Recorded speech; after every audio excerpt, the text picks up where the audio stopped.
Hello guys, my name is Samar Suhani and welcome to fruitful classes. आज हम पढ़ने वाले हैं chapter 3 class 8 science NCERT which is synthetic fibres and plastics. So let's start with the chapter. हम जो कपड़े पहनते हैं वो फैब्रिक्स के बनते हैं, ठीक है। तो अब ये ज़रूरी नहीं है जो फैब्रिक से जो मटेरियल बनते हैं वो सिर्फ कपड़े हों। फैब्रिक से कुछ भी बनाया जा सकता है। होम में बहुत हमारे जो घर होते हैं उसमें बहुत सारे ऐसे आर्टिकल्स होंगे जो बने होंगे फैब्रिक से। तो उसको हम लोगों को नोट करना है इस टेबल में, ठीक है। अब पढ़ते हैं हम लोग नेचुरल एंड आर्टिफिशियल फाइबर्स के बारे में, थोड़ा सा हम लोग एक्सप्लेनेशन देते हैं, ओके। अब ये नेचुरल फाइबर्स क्या होते हैं भाई? नेचुरल फाइबर्स वो होते हैं जो हमें नेचर से मिलते हैं। लाइक सिल्क, हमें सिल्क वोम से मिलता है, इट इज़ नेचुरल। हमें जो कॉटन है वो कॉटन के प्लांट से मिलता है, वो भी नेचुरल है। वुल भी, जूट भी, ये सारी चीज़ें नेचुरल हैं। बट अब हम लोग एग्जांपल देते हैं रेयॉन, नाइलॉन। हमने सुना है इसका नाम, कपड़े भी पहनते हैं इसके। ये नेचर से नहीं मिलते, तो इसको तो अलग कैटेगरी में डालना होगा। तो फिर उस कैटेगरी का नाम है आर्टिफिशियल फाइबर्स, या फिर सिंथेटिक, या फिर मैनमेड बोल लो, ठीक है। अब हम देखते हैं कि सिंथेटिक फाइबर्स बेसिकली क्या होते हैं। हमें यहाँ पे दिया हुआ है 2 चेन दिए हैं, ठीक है। एक बीट से बनी हुई एक पेंडेंट है, उसको हम लोगों को देखना है वो कैसे बना है। और एक पेपर क्लिप से ऐसे ही लॉन्ग चेन बनी हुई है। तो अब हमें इसमें क्या काम है भाई इसका, इसको क्यों लाए बीच में? इसका ये काम है कि जिस पैटर्न से ये जाता है, जिस पैटर्न से ये गया, मतलब आपने एक बार एक बीट डाली तो दूसरी बीट को भी आप उसी तरीके से डालोगे, है ना। तो इसी तरीके से जो यूनिफॉर्म ये सेम चलता रहता है, सेम तरीके से हम डालते जाते हैं।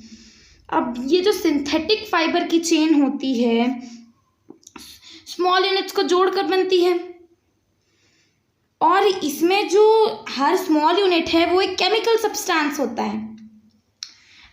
अब इन सारी चीज़ों को मिला के हम लोग एक लार्ज सिंगल यूनिट बनाते हैं जिसे कहते हैं पॉलीमर। अब पॉलीमर जो है वो है एक ग्रीक वर्ड। तो अब पहले पॉलीमर को डिवाइड करके उसका मतलब समझते हैं। पॉली मीन्स मैनी, ठीक है। पॉली का मतलब बहुत, और मर मीन्स यूनिट, वो वाला मर नहीं, मर मीन्स पार्ट या फिर यूनिट। तो बहुत सारे जो यूनिट्स हैं उनको एक साथ मर्ज करके जो सिंगल यूनिट बनती है उसे हम लोग बोलते हैं पॉलीमर, ओके। सी यहाँ पे एक बॉक्स दिया है जिसमें हमें बताया है कि पॉलीमर्स नेचर में भी मिलते हैं। यस, नेचर में भी मिलते हैं। तो कॉटन, एक एग्जांपल ले लेते हैं कॉटन का। ये भी एक पॉलीमर है जिसे हम लोग सेल्यूलोज बोलते हैं, ठीक है। सेल्यूलोज बहुत सारे large number of glucose unit से बनता है, ओके। अब आ जाते हैं नेक्स्ट टॉपिक पे, which is types of synthetic fibres. First है रेयॉन। हम जानते हैं सिल्क फाइबर होते हैं ना, वो हमें सिल्क वॉर्म से मिलते हैं, ठीक है। अब ये जो सिल्क का जो डिस्कवरी हुआ था, सिल्क चाइना में डिस्कवर हुआ, ओके। पर चाइना वालों ने बहुत टाइम तक इसको सीक्रेट रखा था, है ना, बहुत लंबे टाइम तक। अब फैब्रिक जो सिल्क फैब्रिक होता है, जो सिल्क फाइबर से बने हुए कपड़े होते हैं वो बहुत महंगे होते हैं, हम जानते हैं, पर ब्यूटीफुल भी बहुत ज़्यादा होते हैं। तो इसीलिए उन्हें लैब में बनाने का ट्राई किया गया, और ये जो अटेम्प्ट था ये सक्सेसफुल भी हुआ। तो आर्टिफिशियल सिल्क भी बोला जाता है इस सिंथेटिक फैब्रिक को, और वो कौन सा है? Rayon, yes.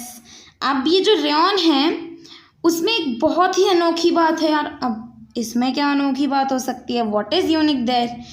कि ये जो सिल्क, जो आर्टिफिशियल सिल्क है वो बनता है वुड के पल्प से, मतलब थोड़ी सी नेचुरल चीज़ यूज होती है इसमें। ये ज़रूरी नहीं है कि ये पूरे के पूरे उससे ही बनता है, केमिकल से, ओके। अब अगर हम इसको कॉटन के साथ मिला दें, रेयॉन और कॉटन को मिक्स कर दें, तो हम लोग बेडशीट जो होते हैं, या फिर वुल जो होते हैं, मिक्स्ड वुल, मिक्स किया हमने वुल के साथ, तो क्या बना सकते हैं हम लोग? कारपेट बना सकते हैं, okay. Now the next artificial fabric is nylon, ठीक है। नायलॉन एक मैनमेड फाइबर है जो 1931 में बना था। ये किसी भी नेचुरल रॉ मटेरियल के यूज़ के बिना बना है। अब नेचुरल रॉ मटेरियल, थोड़ा कन्फ्यूजन आता है यहाँ पे। नेचुरल रॉ मटेरियल मतलब कोई भी प्लांट या फिर कोई भी एनिमल के कुछ मटेरियल्स को यूज़ किए बिना ये बना। जैसे कि हमने पढ़ा रेयन में तो वुड पल्प यूज़ हुआ था, वो नेचुरल था, बट इसमें कुछ भी यूज़ नहीं हुआ। ठीक है। नायलॉन फाइबर की कैरेक्टरिस्टिक ये है कि ये स्ट्रॉन्ग होता है, इलास्टिक होता है, लाइट होता है, लस्ट्रस होता है, इजी टू वॉश होता है। इजी टू वॉश क्यों? इसको धो दो, ठीक है। अब इसको आपने, क्योंकि वाटर सोक नहीं करता है, तो आपने इसको सुखाने के लिए डाल दिया तो ये बहुत जल्दी सूख जाता है। ओके, इसीलिए ये बहुत ज़्यादा पॉपुलर बन गया, बहुत पॉपुलर।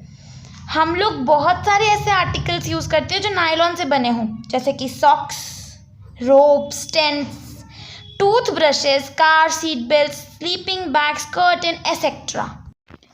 नायलॉन से हमारा पैराशूट्स भी बनते हैं। जिस रोप से हम लोग रॉक क्लाइंबिंग करते हैं वो रोप्स भी बनते हैं। एंड एक बहुत ही इंटरेस्टिंग फैक्ट बताती हूँ कि ये जो नायलॉन का एक थ्रेड होता है ना, वो स्टील वायर से भी ज़्यादा स्ट्रॉन्ग होता है। इसलिए यहाँ पे एक एक्टिविटी दी है, एक्टिविटी 3.1। उसमें बोला है आप एक आयरन का क्लैंप लो, ठीक है, आयरन स्टैंड लो जिसमें एक क्लैंप हो।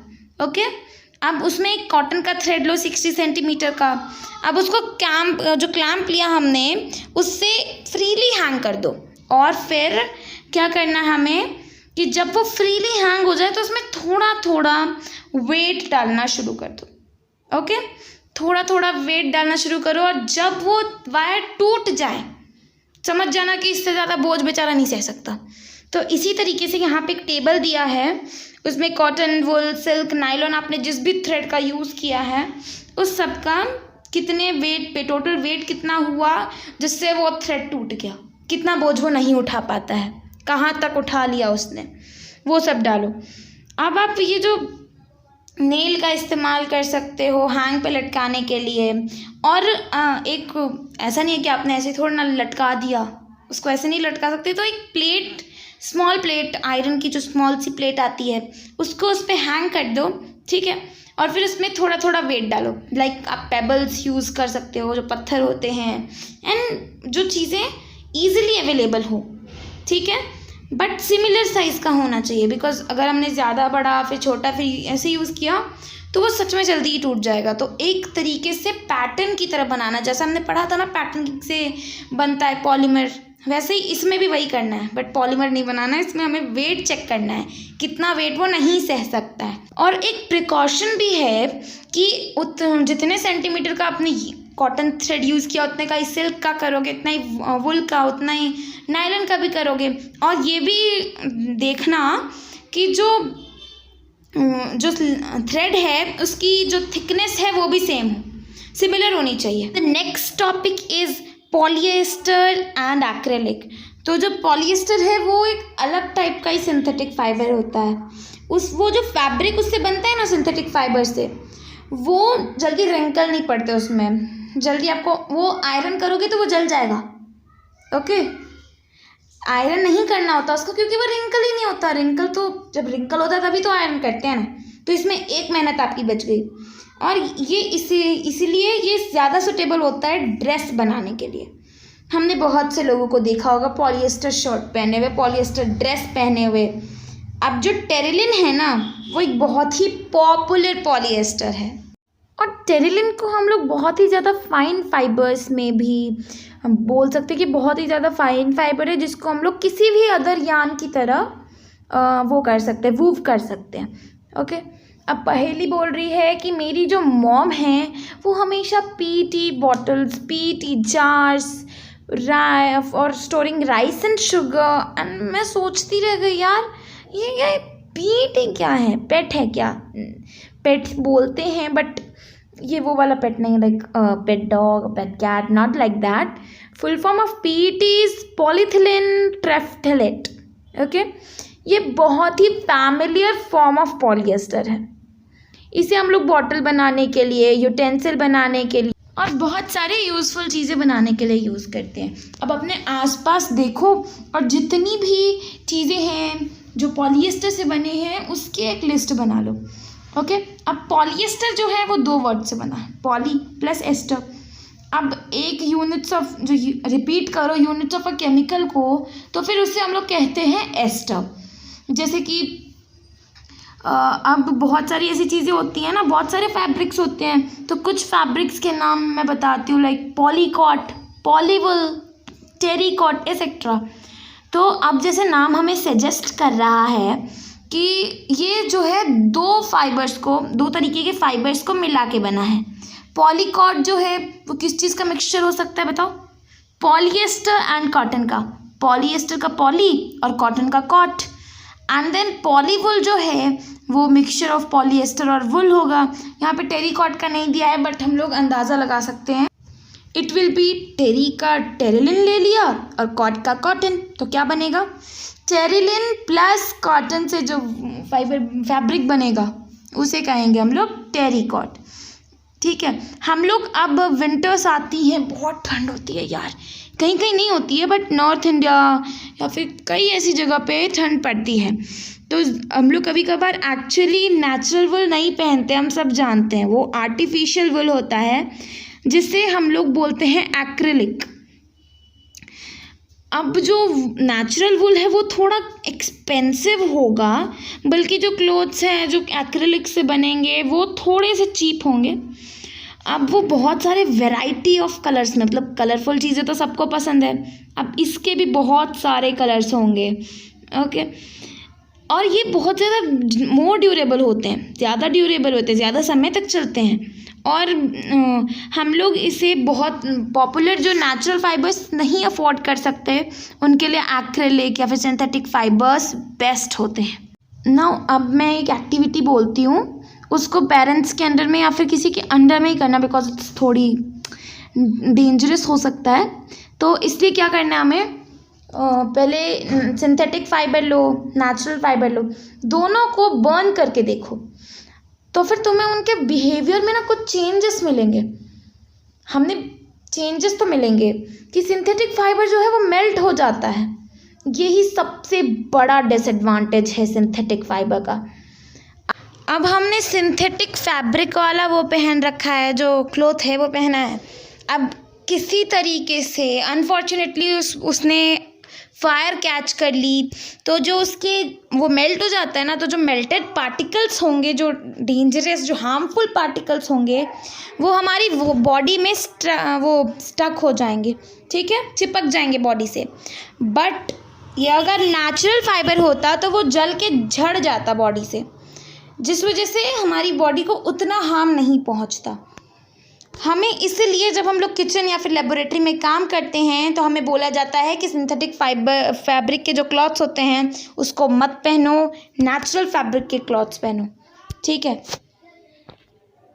और अब पहेली को भी याद आता है कि हाँ, अब पता चला मुझे कि मेरी मम्मी क्यों पहनती नहीं है कभी भी पॉलिएस्टर क्लॉथ्स किचन में वर्क करते समय। अब जो सारे सिंथेटिक फाइबर्स बनते हैं वो बहुत सारे नंबर ऑफ प्रोसेसेस से बनते हैं। रॉ मटेरियल्स यूज़ करते हैं ना हम उसमें, और वो जो रॉ मटेरियल्स हैं वो पेट्रोल से आते हैं, पेट्रोलियम जो है उसका ओरिजिन है वो, इसीलिए हम रॉ मटेरियल्स को पेट्रोकेमिकल्स बोलते हैं। Now the next topic is characteristics of synthetic fibres. अब सिंथेटिक फाइबर्स के बारे में पढ़ लिया, अब उसका कैरेक्टरिस्टिक क्या है। अब इमेजिन करो कि बारिश के दिन है, हमें अम्ब्रेला जो छाता है वो यूज़ करना है, तो हम लोग कौन सा अम्ब्रेला यूज़ करेंगे, जिसमें नेचुरल फाइबर हो यूज़ हुआ है वो, या फिर जिसमें सिंथेटिक फाइबर यूज़ हुआ है वो। और ये जो सिंथेटिक फाइबर्स होते हैं ना, इनकी एक बहुत यूनिक कैरेक्टरिस्टिक होती है जिसकी वजह से एक पॉपुलर ड्रेस मटेरियल बनता है। क्या है वो कि ये क्विकली मतलब जल्दी से ड्राई हो जाते हैं, ड्यूरेबल होते हैं और कम एक्सपेंसिव होते हैं और रेडीली अवेलेबल होते हैं, और मेंटेन हम लोग इजीली कर सकते हैं क्योंकि इसको आयरन करने की ज़रूरत नहीं पड़ती है, जल्दी रिंकल्ड नहीं होते हैं। अब ये जो यहाँ पे एक्टिविटी दी है उसे हमें परफॉर्म करना है। अब ये एक्टिविटी है क्या, 2 पीसेस ऑफ क्लॉथ लिया हमने, एक नेचुरल फाइबर से बनाना चाहिए और एक सिंथेटिक फाइबर से, है ना। तो वो सेम लेंथ के होना चाहिए, 50-50 सेंटीमीटर के दोनों ले लें।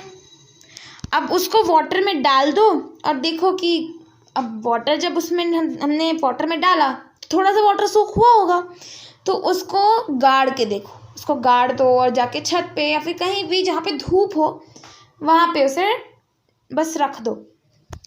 5 से 10 मिनट बाद जाके देखना और दोनों को टच करके देखना कितना वॉल्यूम ऑफ वाटर दोनों में है। ये बस एक बार चेक करना, किस में ज़्यादा रहेगा किस में कम। सिंथेटिक फाइबर में कम रहेगा और नेचुरल में ज़्यादा। तो ये एक्टिविटी क्या शो करती है कि जो सिंथेटिक फाइबर है वो लेस वाटर सोक करता है। Now the next topic is plastics.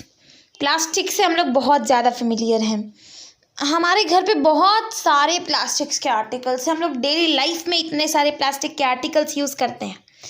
Plastic भी एक पॉलीमर है, एक सिंथेटिक फाइबर की तरह। अब जितने भी प्लास्टिक्स हैं ना, सबके सेम टाइप ऑफ अरेंजमेंट नहीं होते हैं यूनिट्स के, मतलब एक तरीके से यूनिट्स नहीं होता है रिपीट। कुछ लीनियर होते हैं, लीनियर यहाँ पे दिया एक लाइन से लीनियर, और कुछ होते हैं क्रॉस लिंक्ड, जो एक ऐसे हमने एक सीधा डाला फिर एक ऐसे स्लैंटिंग, एक हमने स्टैंडिंग डाला, एक स्लीपिंग, एक स्लैंटिंग, एक स्लीपिंग। तो ऐसे करके हम लोग डालते हैं। अब कभी सोचा है कि प्लास्टिक के जो आर्टिकल्स होते हैं वो ऐसे ही कैसे हो जाते हैं, मतलब जो शेप चाहिए जैसा साइज चाहिए वैसा कैसे हो जाता है भाई। हाँ, सोचा है कभी? बहुतों ने सोचा होगा, अब जिन्होंने नहीं सोचा वो अब सोच लेंगे।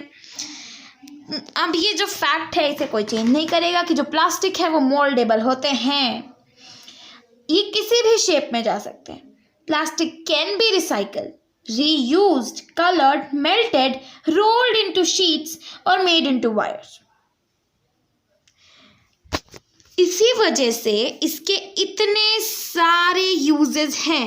अब एक देखो, पॉलीथीन है एक एग्जाम्पल जो बना है पॉली प्लस इथिन से। ये एक एग्जाम्पल आ गया प्लास्टिक का।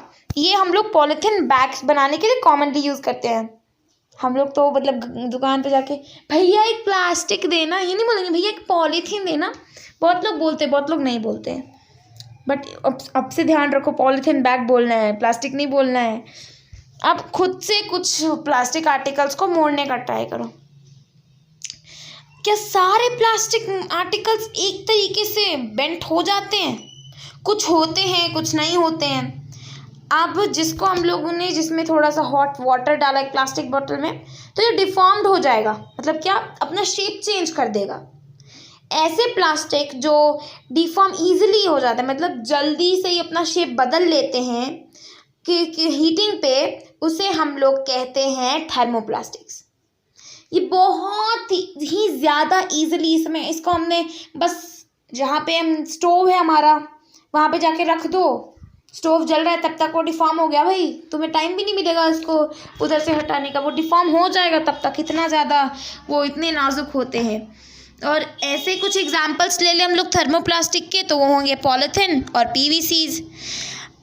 अब जो ये टॉयज़ हैं, कॉम्स हैं और बहुत तरीके के कंटेनर्स हैं ना, ये सारे हम लोग बोल सकते हैं कि थर्मोप्लास्टिक्स है।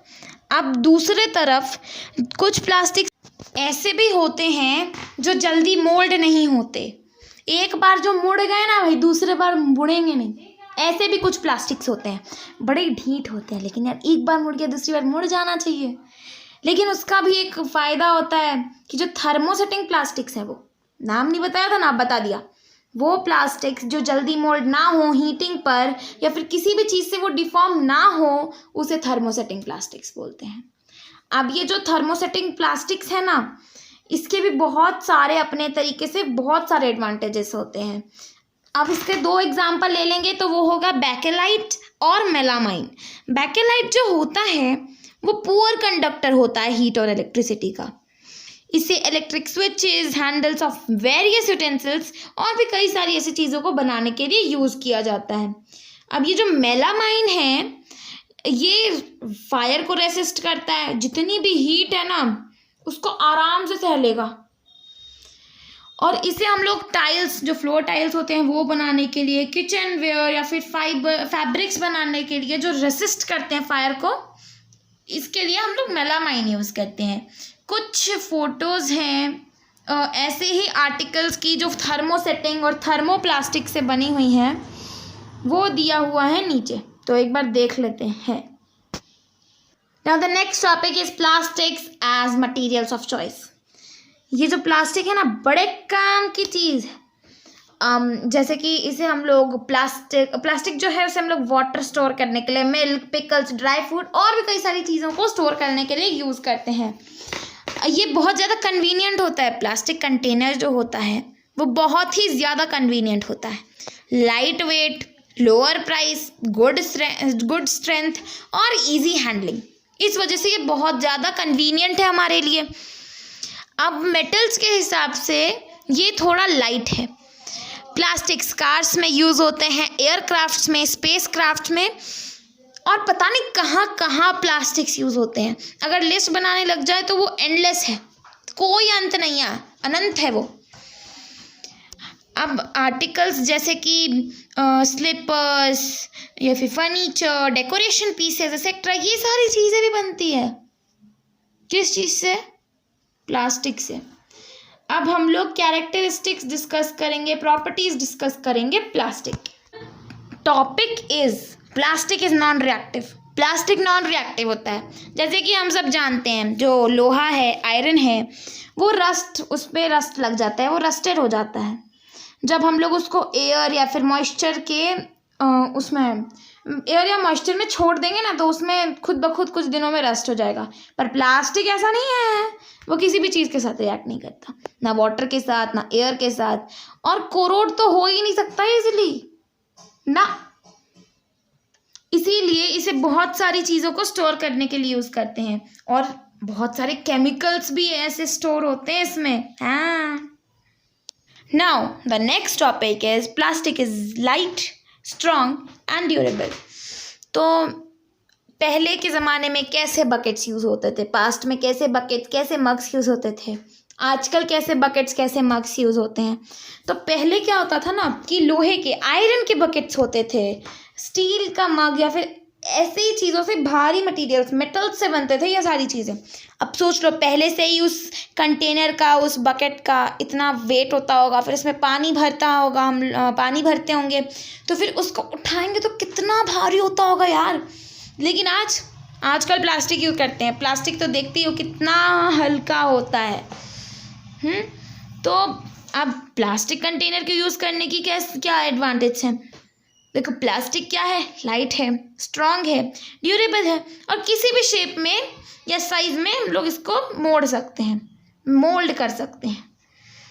प्लास्टिक जो है मेटल से जनरली चीपर होता है, कम महंगा होता है उससे।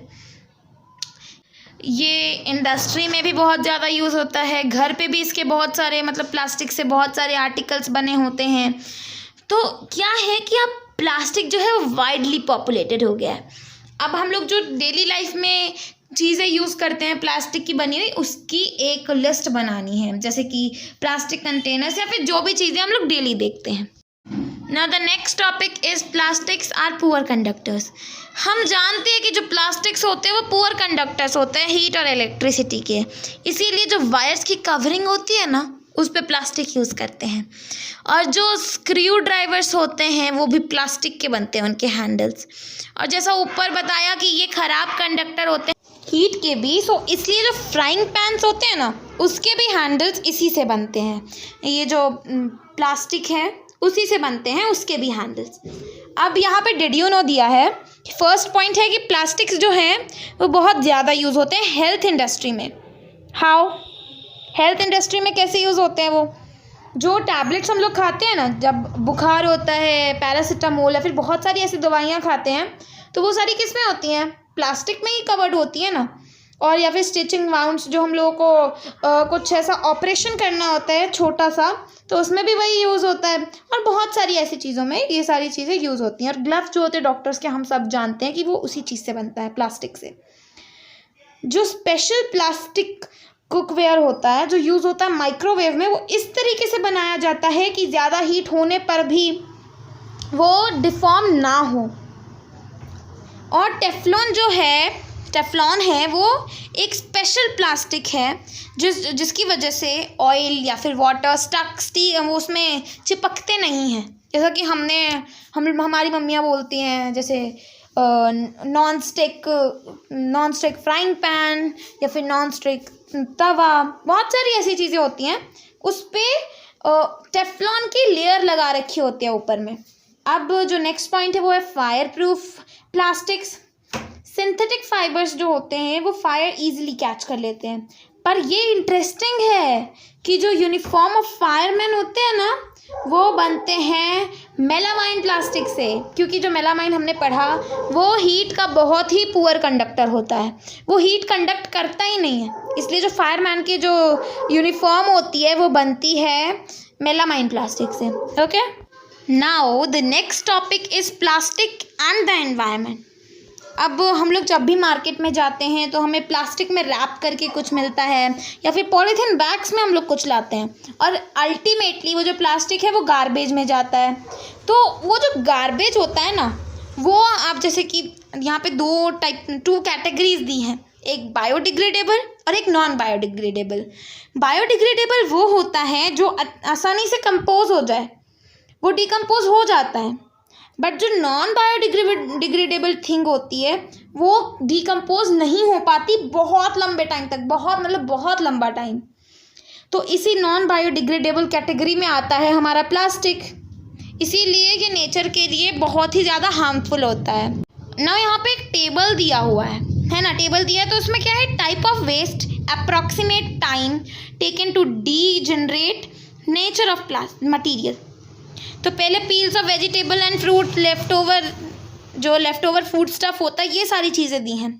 तो ये तो 1 से 2 हफ्ते में ख़त्म हो जाती हैं। उसके हम लोग मैन्योर भी बनाते हैं ना, तो इसका नेचर कैसा है, बायोडिग्रेडेबल। पेपर 10 to 30 डेज में, ये भी biodegradable. Cotton cloth 2 to 5 months, ये भी बायोडिग्रेडेबल। वुड जो है 10 to 15 years, which is also biodegradable. Woollen clothes about a year, it is also biodegradable. अब tin, aluminium and other metal cans 100 to 500 years, मतलब यार इतना लंबा टाइम, तो इसलिए इसको नॉन बायोडिग्रेडेबल की कैटेगरी में डाला है। अब जैसे लास्ट में आ गया प्लास्टिक, बहुत टाइम, बहुत ईयर, सेवरल ईयर्स, तो ये नॉन बायोडिग्रेडेबल है।